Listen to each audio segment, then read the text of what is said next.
Next মূল্যায়ন পদ্ধতি, এই মূল্যায়ন পদ্ধতিটাও বদলাতে হবে। মূল্যায়ন পদ্ধতি আমাদেরকে এমন একটা কল থেকে বাইরে বার করেছে যে আমরা প্রথমেই হ্যান্ডিক্যাপ, ফিজিক্যালি না হলেও আমরা এডুকেশনালি হ্যান্ডিক্যাপ, মানে আমিও হ্যান্ডিক্যাপ, আমার স্যারও হ্যান্ডিক্যাপ, আমার স্টুডেন্টও হ্যান্ডিক্যাপ। কেন?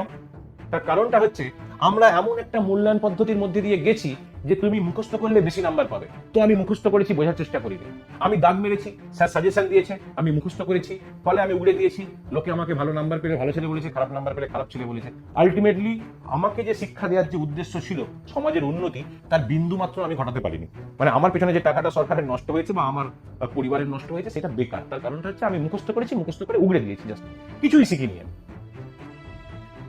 এই জন্যই এই মূল্যায়ন পদ্ধতির জন্য এটা হয়েছে। যদি ওই যে যা জানো লেখো বলতে কি বোঝো এরকম ধরনের প্রশ্ন যদি তোমাকে বেশি দিয়ে দেয়, তোমাকে যদি হাতে কলমে শিক্ষা বা যদি প্র্যাকটিক্যাল ওরিয়েন্টেড জিনিসপত্র বা অ্যানালিটিক্যাল, তুমি একটা জিনিসকে দেখলে দেখে পড়ে কি করে বুঝতে পারলে, অ্যানালিটিক্যাল জায়গা যদি না দেয়, তাহলে লোকজন মুখস্থই করবে, মুখস্থ করে সেই একই অ্যানালিসিস হবে, আর ওরকম বিদ্যে বোঝায় বাবু মশাই তৈরি হবে। সেই জন্য বলেছে মূল্যায়ন পদ্ধতিতে বদল আনতে হবে, যাতে মুখস্থ বিদ্যার থেকে দক্ষতা ভিত্তিক প্রয়োগমূলক সামগ্রিক শিক্ষার বিস্তার হয়।